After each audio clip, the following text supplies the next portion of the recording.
Item Number SCP-1881 Object Class Safe Special Containment Procedures SCP-1881 is to be kept unplugged in a regular storeroom. Direct testing of the item is restricted to D classes, which are to be interviewed weekly regarding potential after effects. Description: SCP-1881 is an arcade machine of early 80s design. The design is consistent with the redacted brand, but most identifying marks on the casing have been removed or painted over.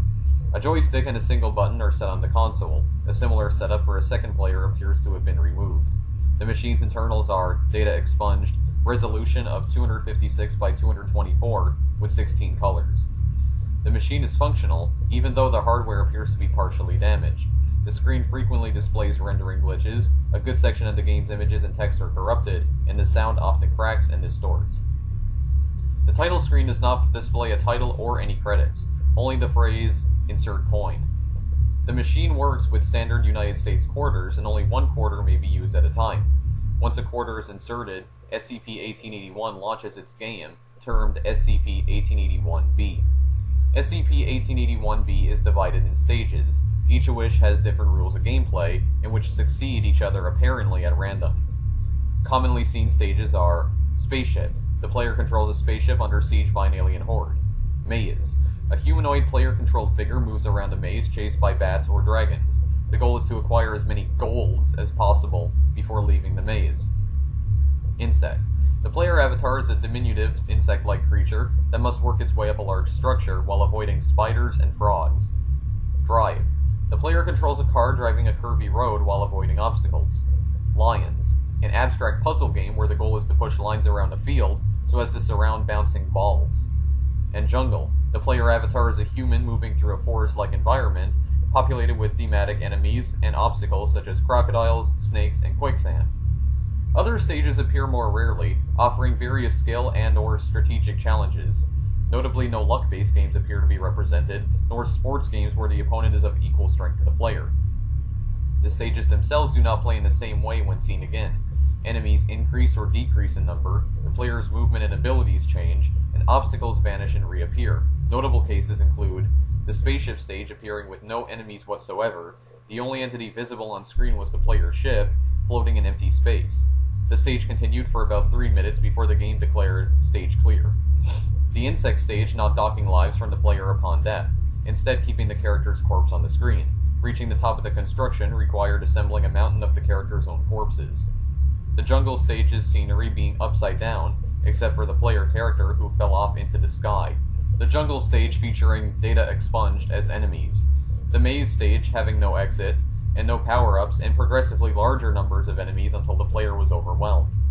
About 30% of SCP-1881-B players report lasting psychological effects afterwards, in the form of nightmares related to its contents and occasional visual/auditory hallucinations.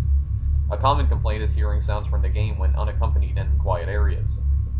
One interview case, who had access to SCP-1881 before it was contained, reported his home video game console would occasionally launch SCP-1881-B instead of whatever game was inserted. Note: SCP-1881 was recovered in 1982 from an arcade in blank, Iowa, after a string of unexplained deaths of 7 teenagers, mostly males, called the Foundation's attention. All the victims died in their sleep, of respiratory arrest and/or cardiac attack. None of the victims suffered from life-threatening conditions beforehand. Only 2 of the victims had a family history for heart conditions, and 1 for epilepsy. Of note is that names of 5 of the victims match initials in the SCP-1881-B's high score screen.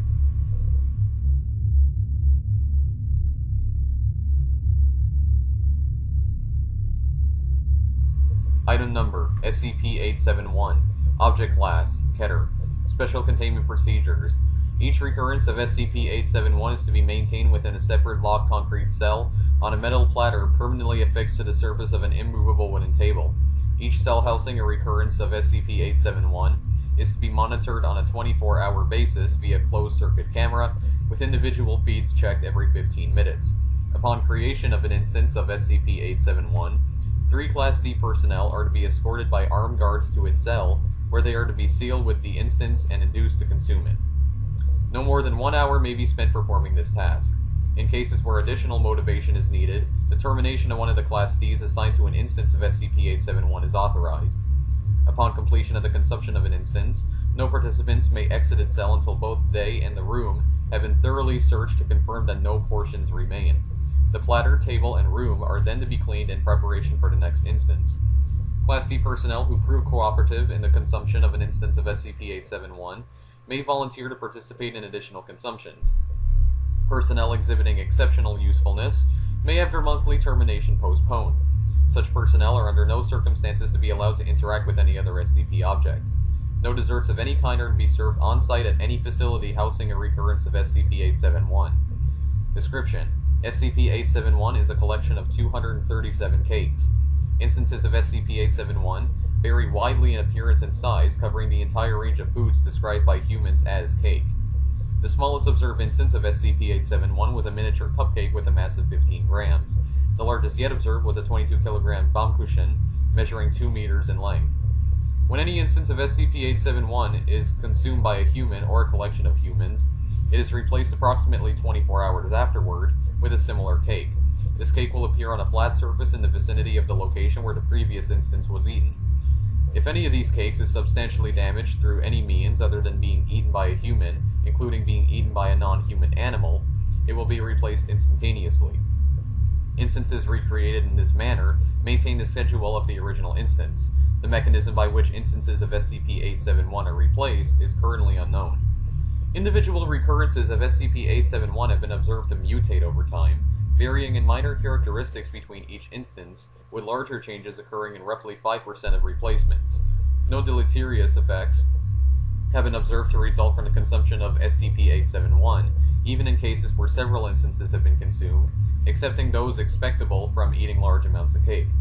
SCP-871's danger originates in the consequences of an instance not being eaten. Any instance of SCP-871 which is not consumed will cause a new cake to be created in its vicinity after 24 hours. While this is similar to its normal replacement behavior, the original instance will continue to exhibit the same properties, replicating if damaged and continuing to replace itself every 24 hours. This behavior has been observed in all cases where more than 10% of the mass of an instance remained unconsumed. As there is no known mechanism for halting SCP-871's replication, any uncontained instances could replicate exponentially, quickly becoming unmanageable. No maintainable plans for the containment of more than 20,000 instances of SCP-871 have yet been devised. It is estimated that an uncontrolled outbreak originating with a single instance would render the Earth uninhabitable within 80 days.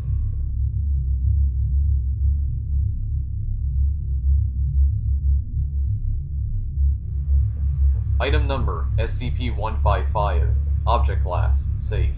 Special Containment Procedures: SCP-155 is contained in a heat-treated and radiation-shielded containment chamber at Site blank. Recovered documentation and the reverse-engineered compiler for SCP-155 are available for all personnel with sufficient clearance on Site blank's secure file server, but execution of programs on SCP-155 may only be performed with prior permission from at least 2 Level 3 senior researchers. Please see Document 155 Exec-1 for radiation and thermal safety procedures for the safe operation of SCP-155. As of Incident 155-08, experimentation on SCP-155 has been suspended pending decontamination of SCP-155's former containment chamber and relocation to a new containment chamber. All tasks intended for execution on SCP-155 must now be triple-checked to prevent the possibility of non-halting execution.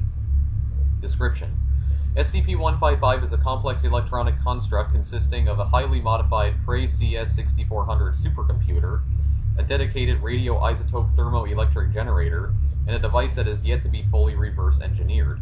SCP-155 was recovered from the basement of Prometheus Labs' primary research laboratory by elements of Mobile Task Force MU-4 debuggers following the destruction of the facility and subsequent Foundation intervention.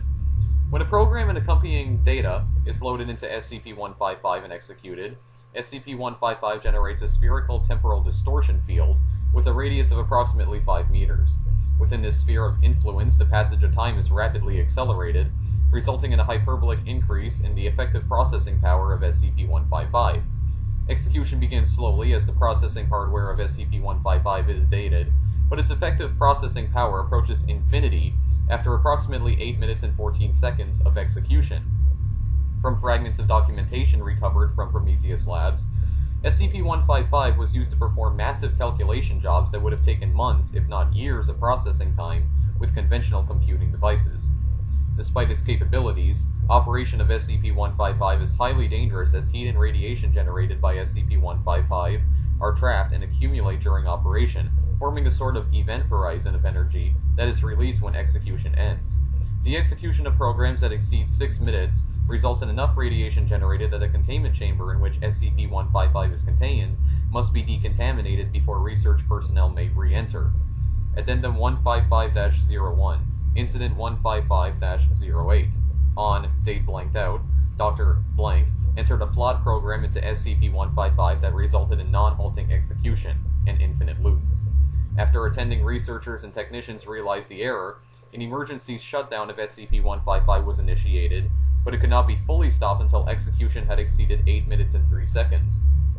At this point, an intense wave of heat and radiation melted through SCP-155's containment chamber, resulting in 11 casualties and the total destruction of the C-wing of Site Blank.